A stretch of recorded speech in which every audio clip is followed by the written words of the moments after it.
What's up, crew? It's Chris with CloverTac and welcome back to the channel. We're out on the range today. It's a beautiful Texas day, but as always, since we're out on the range, we may have a few distractions. Going to be talking today about the Caldwell Lead Sled Solo. We talk a little bit about the features on this rest or lead sled. So if you're curious about all of that, stick around.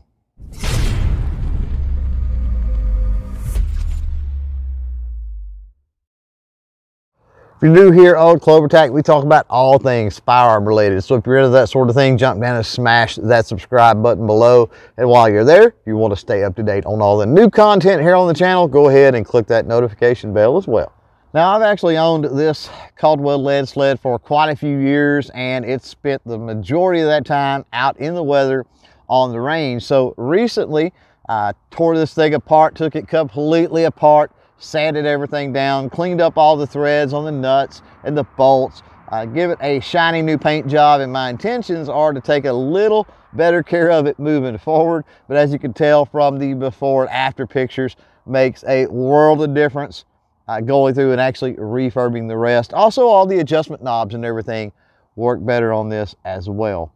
Now, one thing that is missing on this rest, and I have a video about that, I'll put it up in the corner here somewhere, is up here up front. Typically from the factory, it's going to come with a Velcro strap that you can wrap around the rifle. And again, after years of use out on the range, that thing dry rotted or whatever, it's just a piece of Velcro material. But I do have a quick fix for that. And again, check out that video if you're curious on that. One thing that makes the Lead Sled Solo a little bit unique compared to other rests is it has a curved bar right here. This piece right here curves out of the way. It's not in line with the bore of the rifle or the rifle itself. And that has application in several different ways. First of all, we've got a lever action rifle here. By the way, all the firearms we are using today, they have been safety checked. They are all clear. We're not dealing with any live fire, any ammunition out here on the range. But with a lever action, if this bar was more centered to the rifle, you would not be able to bring that lever down, most likely without it hitting that crossbar or whatever you want to call it, that support there, right? Now, likewise, the same may hold true when you're talking about something like this Ruger 10/22 magazine is underneath. If this cross piece was more centered to the rifle, might be a little bit difficult to get in and get that magazine in and out as easily as you would with this Solo and it being out of the way.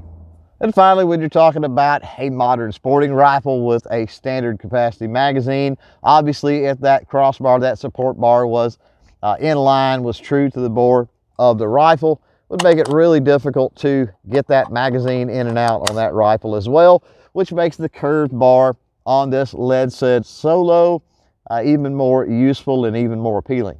Quick question of the day: do you think that a lead sled or a rest is an essential piece of range gear? Jump down in the comments below and let me know.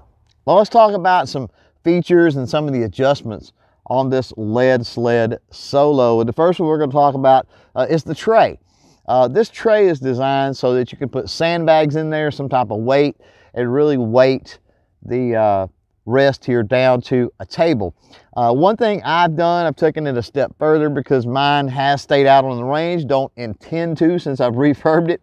Don't intend to in the future, but since it has spent its life out on the range, I did drill some holes in mine. That way it doesn't fill up with water, it won't rust nearly as bad, and that sort of thing. Now, as far as adjustments, the Lead Sled Solo does not have an adjustment left and right. So if you need to adjust left and right, just pick it up and move it back and forth, however you need to do to get it lined up left or right.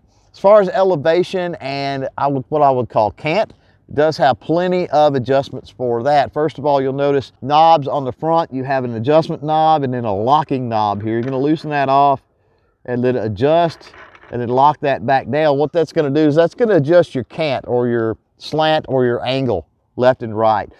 Maybe leveling is the right word, right? Get everything leveled up. Then you've got a course adjustment here up front where the V-notch is. Just back off on this locking nut and then you can adjust that rifle up and down.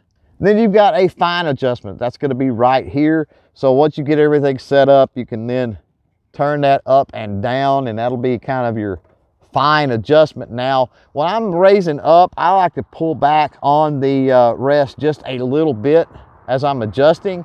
It's got a spring here that gives a little bit of tension, and it adjusts a little bit easier if you sort of put a little bit of tension on that spring and actually take tension off of the adjustment knob.